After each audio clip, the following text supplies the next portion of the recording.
ਸਤਿ ਸ਼੍ਰੀ ਅਕਾਲ। India plus USA ਦੇਖ ਰਹੇ ਸਾਰੇ ਦਰਸ਼ਕਾਂ ਦਾ ਮੈਂ ਅਮਨਪ੍ਰੀਤ ਕੌਰ ਸਵਾਗਤ ਕਰਦੀ ਹਾਂ। ਭਾਰਤ ਆਸਟ੍ਰੇਲੀਆ ਸਮਝੌਤੇ ਨੂੰ ਲੈ ਕੇ ਪੀਐਮ ਮੋਦੀ ਨੇ ਕੀਤੀ ਲਾਈਵ ਮੀਟਿੰਗ। ਮਨੀਸ਼ ਸਿਸੋਦੀਆ ਨੇ ਇੱਕ ਮਹੱਤਵਪੂਰਨ ਪ੍ਰੈਸ ਕਾਨਫਰੰਸ ਨੂੰ ਸੰਬੋਧਨ ਕੀਤਾ। ਰਾਜ ਸਭਾ ਵਿੱਚ ਜ਼ੀਰੋ ਹੋਰਸ ਦੀ ਕੀਤੀ ਗਈ ਵਿਸ਼ੇਸ਼ ਮੀਟਿੰਗ। ਜ਼ੈਲੈਂਸਕੀ ਨੇ ਲਾਈਵ ਪ੍ਰੈਸ ਕਾਨਫਰੰਸ ਨੂੰ ਸੰਬੋਧਨ ਕੀਤਾ। ਜਨਰਲ ਸਕੱਤਰ ਦੇ ਬੁਲਾਰੇ ਦੇ ਦਫ਼ਤਰ ਵਿੱਚ ਰੋਜ਼ਾਨਾ ਪ੍ਰੈਸ ਕਾਨਫਰੰਸ। आओ शुरुआत करते हैं आज इस पहली वड्डी खबर तो। भारत आस्ट्रेलिया समझौते ਨੂੰ ਲੈ ਕੇ पीएम मोदी ने की लाइव मीटिंग।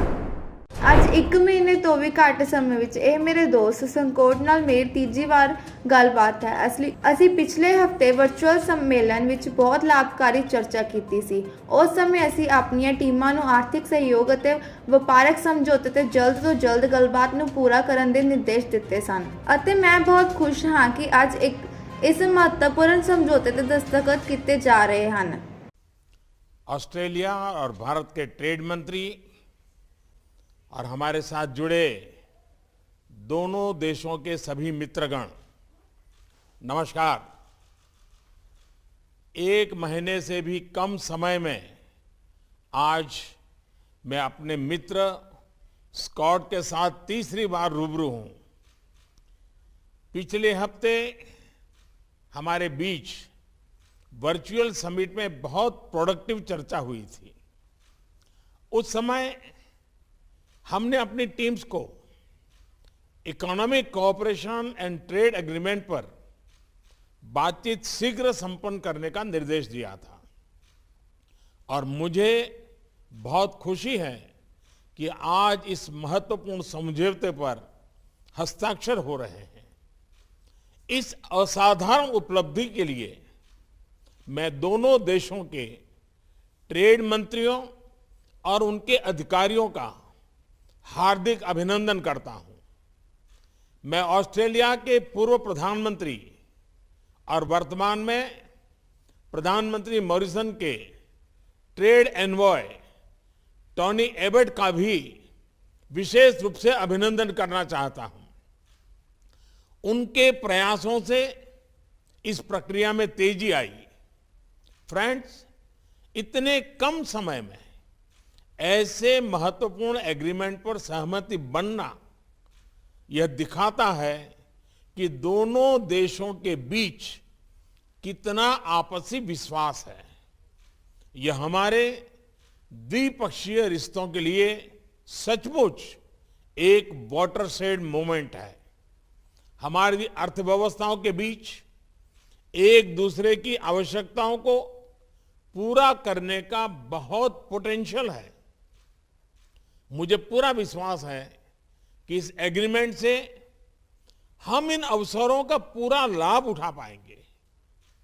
इस समझौते के आधार पर हम साथ मिलकर सप्लाई चेन्स की रेजिलियंस बढ़ाने और इंडो पैसिफिक क्षेत्र की स्टेबिलिटी में भी योगदान कर पाएंगे। फ्रेंड्स, पीपल टू पीपल ये रिश्ते भारत ऑस्ट्रेलिया मित्रता का महत्वपूर्ण स्तंभ है। यह एग्रीमेंट हमारे बीच स्टूडेंट्स, प्रोफेशनल्स और पर्यटकों का आदान प्रदान आसान बनाएगा, जिससे ये संबंध और मजबूत होंगे। मैं एक बार फिर दोनों देशों की टीम्स को India Australia economic cooperation and trade agreement Ind Aus ECTA के प्रभावी और सफल नेगोशिएशन पर बधाइयां देता हूं। प्रधानमंत्री मॉरिसन को आज के आयोजन में शामिल होने के लिए मेरा हार्दिक धन्यवाद और ऑस्ट्रेलिया में आने वाले चुनावों के सफल आयोजन के लिए मेरी शुभकामनाएं और ऑस्ट्रेलिया की महिला क्रिकेट टीम को भी कल खेले जाने वाले विश्व कप फाइनल के लिए शुभकामनाएं। नमस्कार। मनीष सिसोदिया ने एक महत्वपूर्ण प्रेस कानफ्रेंस ਨੂੰ ਸੰਬੋਧਨ ਕੀਤਾ। ਮਨੀਸ਼ ਸਿਸੋਦੀਆ ਨੇ ਇੱਕ ਮਹੱਤਵਪੂਰਨ ਪ੍ਰੈਸ ਕਾਨਫਰੰਸ ਨੂੰ ਸੰਬੋਧਨ ਕਰਦੇ ਹੋਏ ਕਿਹਾ ਕਿ ਅੱਜ ਫਿਰ ਇੱਕ ਵਧੀਆ ਖਬਰ ਆਮ ਆਦਮੀ ਪਾਰਟੀ ਦੇ ਲਈ ਅਤੇ ਕੇਜਰੀਵਾਲ ਮਾਡਲ ਆਫ ਗਵਰਨਰ ਤੋਂ ਪ੍ਰਭਾਵਿਤ ਹੋ ਕੇ ਜੋ ਡਿਵੈਲਪਮੈਂਟ ਹੋ ਰਹੀ ਹੈ ਇਸ ਨੂੰ ਲੈ ਕੇ ਸਾਰੇ ਲੋਕ ਇਸ ਵਿੱਚ ਯਕੀਨ ਕਰਦੇ ਹਨ ਕਿ ਇਸ ਦੇਸ਼ ਪੋਲਿਟਿਕਸ ਐਜੂਕੇਸ਼ਨ दिशा ਵਿੱਚ ਅੱਗੇ ਵਧਣਾ ਚਾਹੀਦਾ है।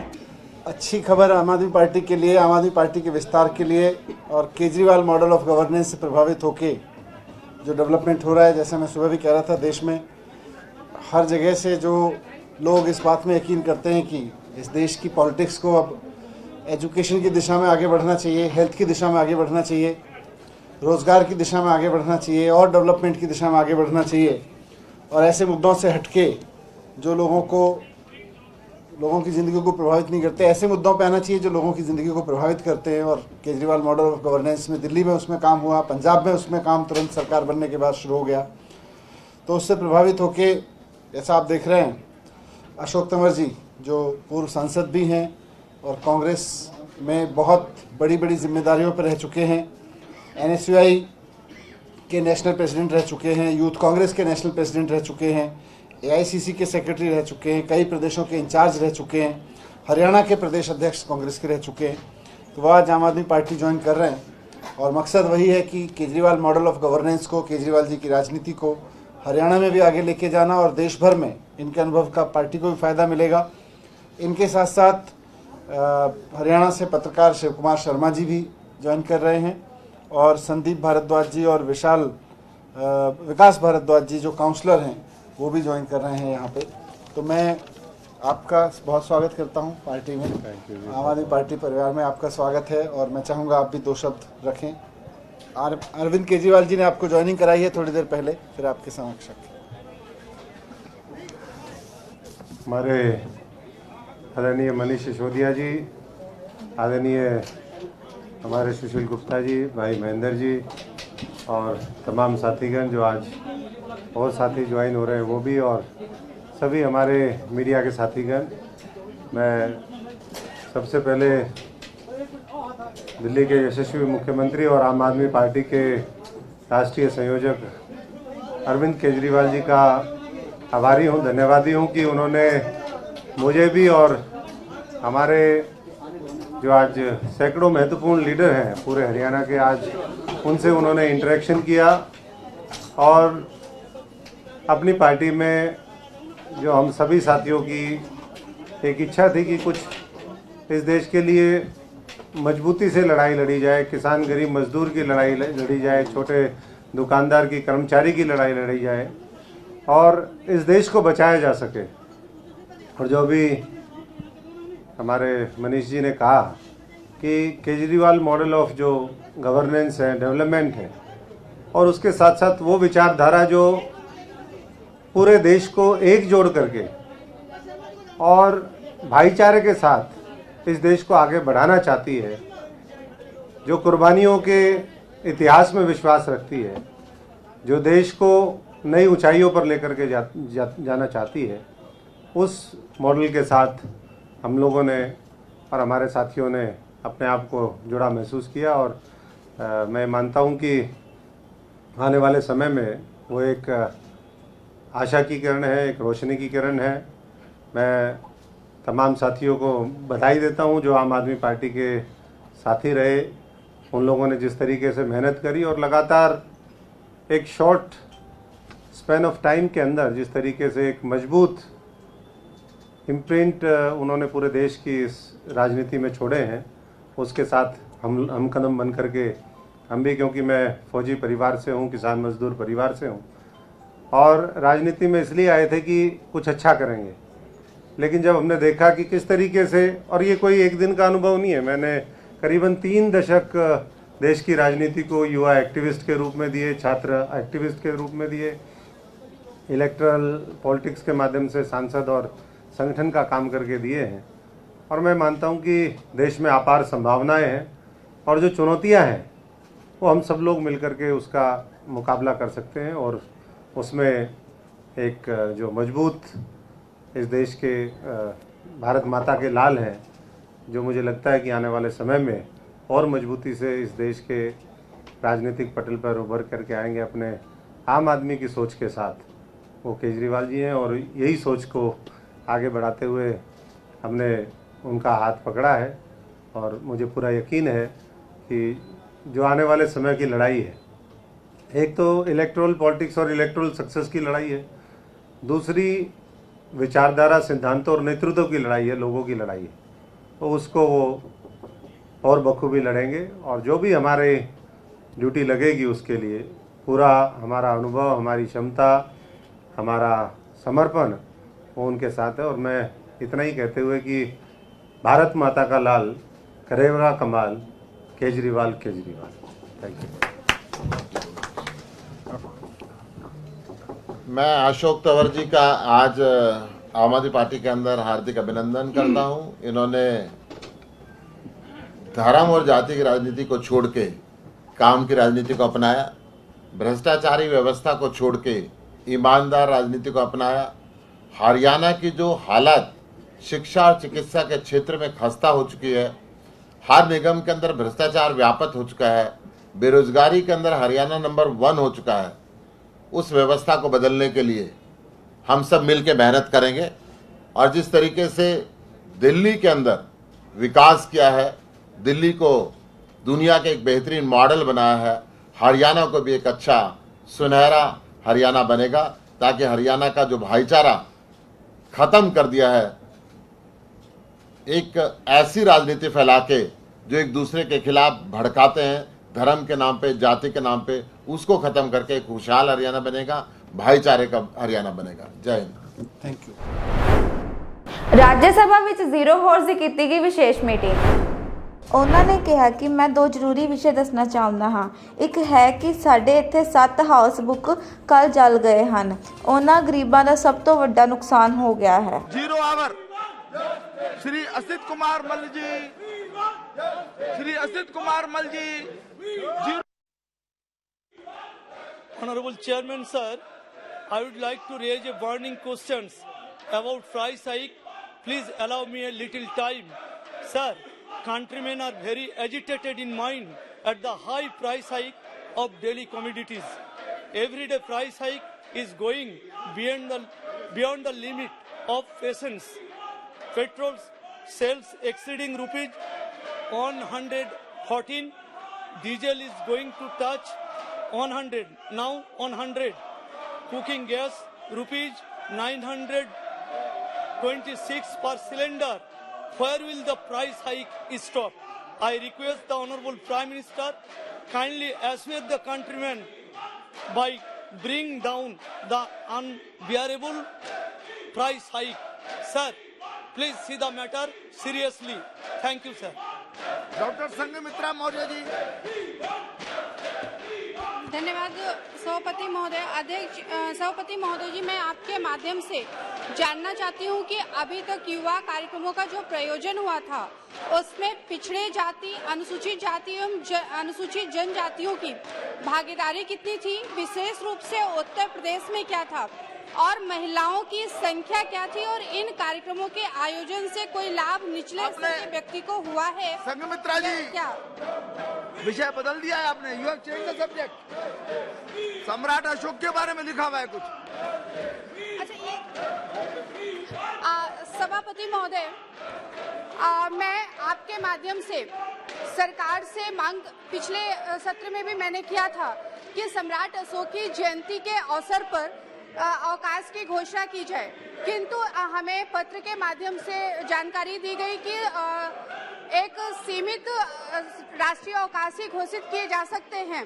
तो मैं आपके माध्यम से सरकार से ये मांग करती हूँ कि अवकाश नहीं तो चैत मास के अष्टमी को, जिस दिन सम्राट अशोक का जन्म हुआ था, उस दिन को सम्राट अशोक जयंती के नाम से घोषणा की जाए, ताकि जो भी लोग सम्राट अशोक की जयंती का आयोजन करना चाहते हैं वो उसको अपने इच्छानुसार कर सके, एक दिन सुनिश्चित हो सके, जैसे बिहार में हुआ है उसी तरह से पूरे देश में हो सके। बहुत बहुत धन्यवाद। मतलब लोचन दास जी।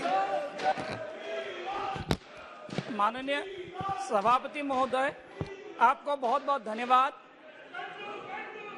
सभापति महोदय, आप जानते हैं कि हम नवोदय विद्यालय का हर जिले में स्थापन करने के लिए भारत सरकार के द्वारा इसके ऊपर काम हो रहा है। लेकिन अभी असम में ऐसे बहुत 35 जिले हैं, 35 जिले में केवल 28 ही नवोदय विद्यालय वहाँ पे बनाया गया है।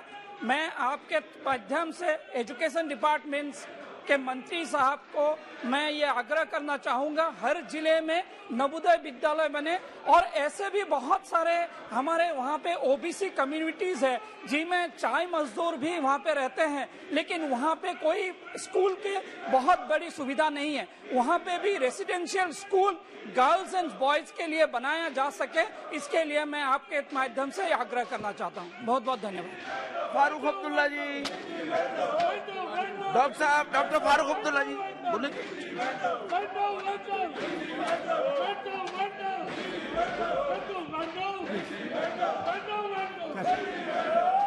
आप बोलेंगे कुछ?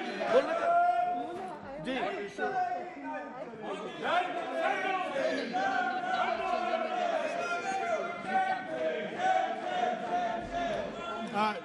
Speaker Saab, can I speak? Yeah, you can say price rise and house needs to be in order. Please, can the House give me 1 minute? Please, give me 1 minute. 1 minute. Very important. Very important. Please give me 1 minute. 1 minute. Chairman Saab, there are two important issues I want to raise in 0 hour. एक ये है, हमारे यहाँ 7 house boat कल जल गए हैं। उन गरीबों का सबसे बड़ा नुकसान हो गया है। मैं गुजारिश करूंगा कि टूरिज्म मिनिस्ट्री उसकी तरफ तवज्जो दे और गवर्नमेंट ऑफ कश्मीर उनको लकड़ी दे कि वो नया हाउस बोट बना सके। दूसरी बात जो बहुत ज़रूरी है वो मैं आपके सामने लाना चाहता हूँ। JKPSC has served a 7 days notice for conducting main examination through their own rules, mentioning a period of when in 7 days, whereas the main thing is 30 days notice should be given. They have not done this. Secondly, sir, though almost all the states have an age of 37 to 42, for their PSC examination in JNK, they have changed the age to 32. How can our boys and girls have been denied for so many years job? Now when you are reducing their age, there will be many who will not be able to take part. I request Government of India to look into this and their age to be increased as in other states of the country. सभा की कार्यवाही दोपहर 2 बजे तक के लिए स्थगित की जाती है।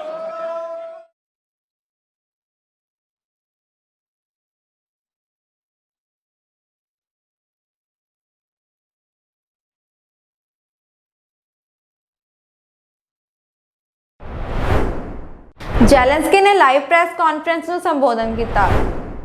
ਜ਼ੈਲੈਂਸਕੀ ਨੇ ਰਾਜਨੇਤਾਵਾਂ ਤੇ ਰੋਮਾਨੀਆ ਦੇ ਲੋਕਾਂ ਨੂੰ ਸੰਬੋਧਨ ਕੀਤਾ ਅਤੇ ਜ਼ੋਰ ਦੇ ਕੇ ਕਿਹਾ ਕਿ ਪੂਰੇ ਪੂਰਬ ਅਤੇ ਮੱਧ ਯੂਰਪ ਅਤੇ ਕਾਲੇ ਸਾਗਰ ਖੇਤਰ ਕਿਸਮਤ ਦਾ ਫੈਸਲਾ ਯੂਕਰੇਨ ਦੇ ਖੇਤਰ ਤੇ ਕੀਤਾ ਜਾ ਰਿਹਾ ਹੈ। ਇਸ ਲਈ ਯੂਕਰੇਨ ਅਤੇ ਯੂਕਰੇਨੀਆਂ ਦੀ ਆਜ਼ਾਦੀ ਦੀ ਰੱਖਿਆ ਕਰਨ ਲਈ ਯੂਰਪ ਦੀ ਸੁਰੱਖਿਆ ਦਾ ਗਠਨ ਹੈ। Назва нашого міста Буча тепер назавжди увійшла в світову історію.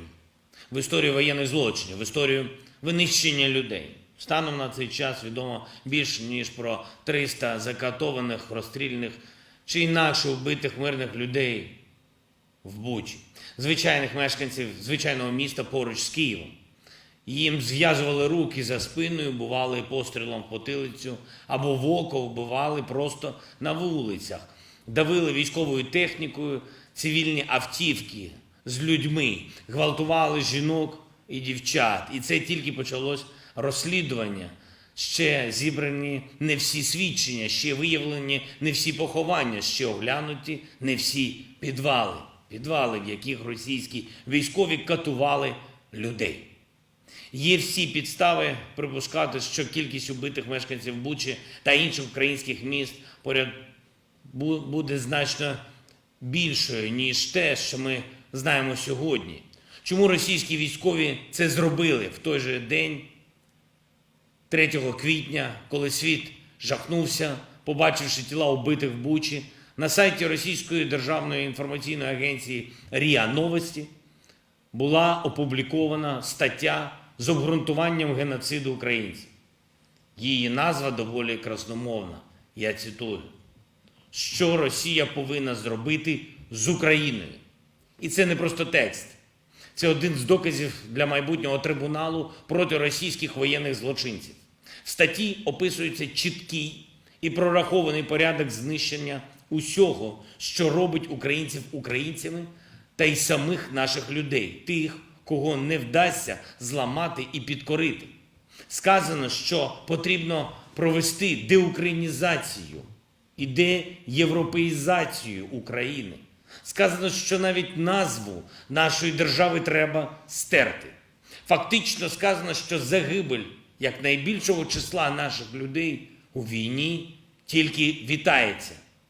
Хочу ще раз підкреслити, це сайт Державної інформаційної агенції Росії, на якому в умовах відкритої державної цензури може бути опубліковано лише те, що відповідає офіційній ідеологічній позиції щодо війни проти України. Все, що не відповідає такій позиції, просто не пройшло би цензуру. Тобто я хочу, щоб ви мене зрозуміли. Вони навіть не ховаються. Вони відкрито кажуть про мету вторгнення на територію України. Якби наша армія не вистояла, якби наш народ не піднявся на захист нашої держави, вони зробили би те, що зробили в Бучі, але на всій території України. На всій. Нам відомо про цілеспрямовані вбивства вчителів, вихователів на тимчасово окупованих територіях. Нам відомо про цілеспрямований терор проти усіх, кого окупанти розглядали як активістів, як людей, пов'язаних з армією. Навіть просто присутність в квартирі людини національної символіки України, державного прапора або герба вже була для окупантів приводом. Приводом для того, щоб вбити цю людину або принаймні погрожувати вбивством. Але чому вони не ховаються? Чому вони навіть зараз, коли світу вже все зрозуміло, відкрито кажуть, як хочуть знищити цілий народ? На це запитання є дві відповіді. Першу ви зрозумієте дуже добре. У 1989 році нарешті завершив своє життя Ніколай Чаушеску. Довгі роки було зрозуміло, що ця людина втратила адекватність. Було зрозуміло, що він, його дружина, оточення, його секурітати тягнуть вашу країну і людей вниз, до страждань, до бідності, до ізоляції. Не просто від усього світу, а від усього передового, що є у світі.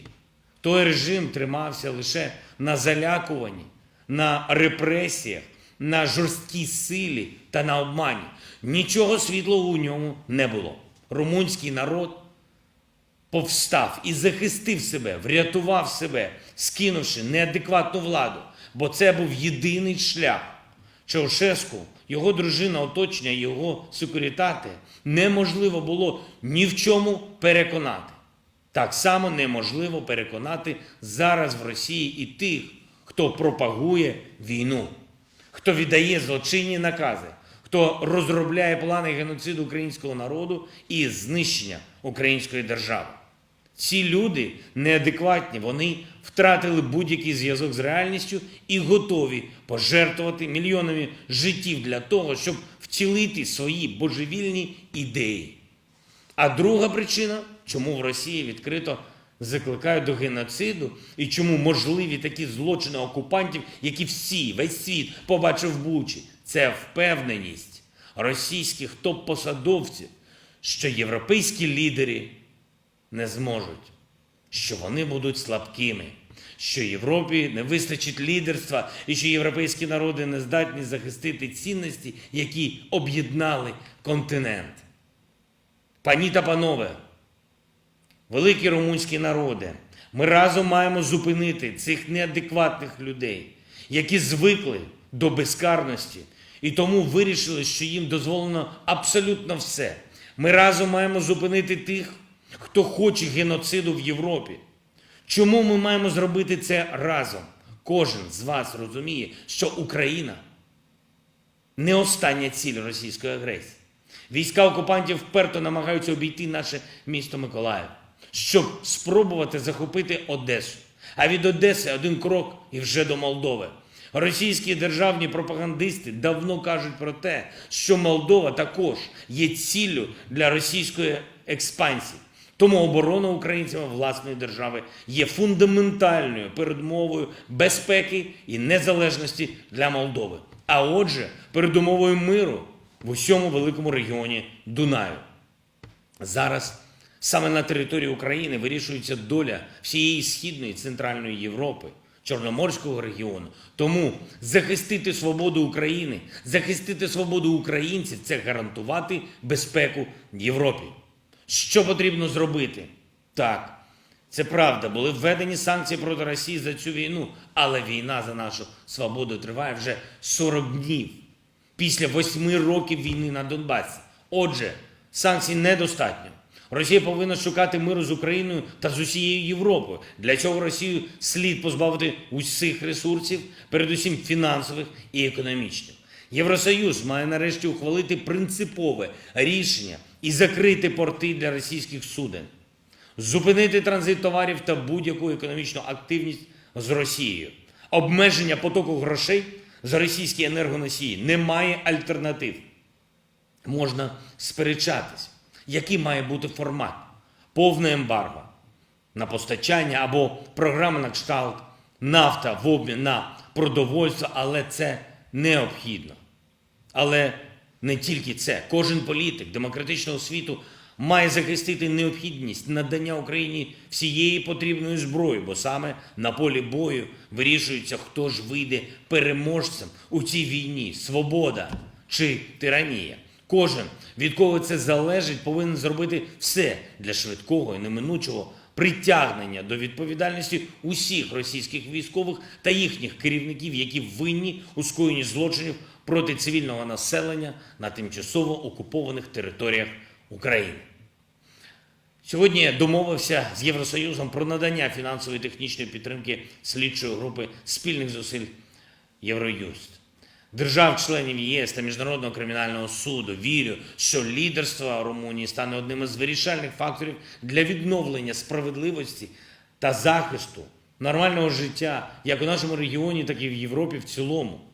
Впевнений, що Румунія та румунські компанії візьмуть участь також і в програмі відновлення України після війни. Ми пропонуємо нашим партнерам в Європі взяти шефство над містом, регіоном чи галузю, які постраждали від агресії Росії.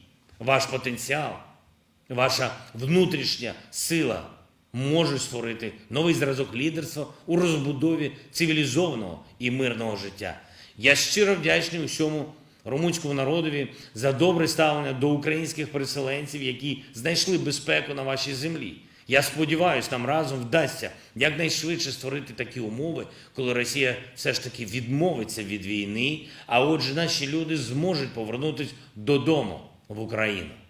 А цей досвід допомоги у надзвичайних обставинах, взаємної поваги, добра між нашими людьми вже став основою для ще більшого зближення наших держав і наших народів.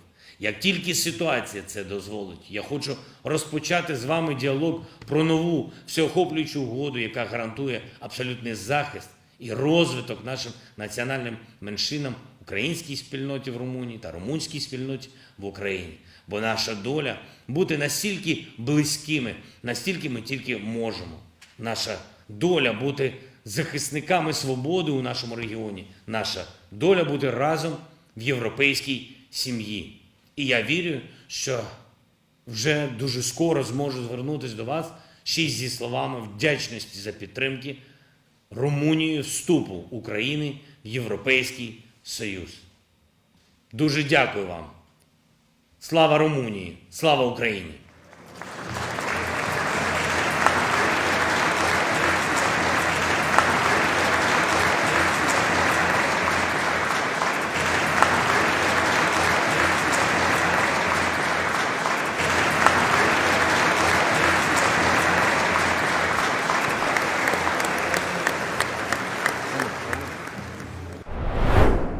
ਜਨਰਲ ਸਕੱਤਰ ਦੇ ਬੁਲਾਰੇ ਦੇ ਦਫ਼ਤਰ ਵਿੱਚ ਰੋਜ਼ਾਨਾ ਪ੍ਰੈਸ ਕਾਨਫਰੰਸ। ਥੋੜੇ ਹੀ ਸਮੇਂ ਵਿੱਚ ਸਾਡੇ ਮਹਿਮਾਨ ਇੱਥੇ ਸ਼ਾਮਲ ਹੋਣਗੇ ਜੋ ਮਾਈਨ ਐਕਸ਼ਨ ਵਿੱਚ ਮਾਈਨ ਜਾਗਰੂਕਤਾ ਅਤੇ ਸਹਾਇਤਾ ਲਈ ਅੰਤਰਰਾਸ਼ਟਰੀ ਦਿਵਸ ਬਾਰੇ ਸੰਖੇਪ ਜਾਣਕਾਰੀ ਦੇਵੇਗਾ। In a short while, we will be joined here by our guests who will brief on the International Day for Mine Awareness and Assistance in Mine Action.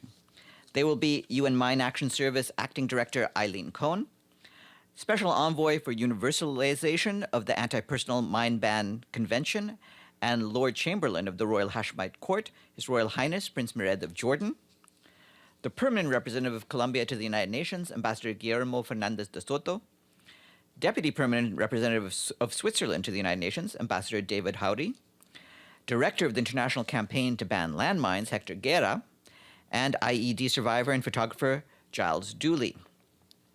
And at 1 p.m., there will be a hybrid briefing by Ambassador Barbara Woodward, Permanent Representative of the United Kingdom to the United Nations and President of the Security Council for the month of April. She will brief you on the program of work for the month. Regarding today's guests, today is the International Day for Mine Awareness and Assistance in Mine Action. In a few minutes, you will hear much more on this topic from our guests. In his message to mark the day, the Secretary General reminded us how far we have come in clearing the world of explosive remnants of war. Today, he said, more than 160 states have signed the Mine Ban Convention, and landmines have become almost universally unacceptable.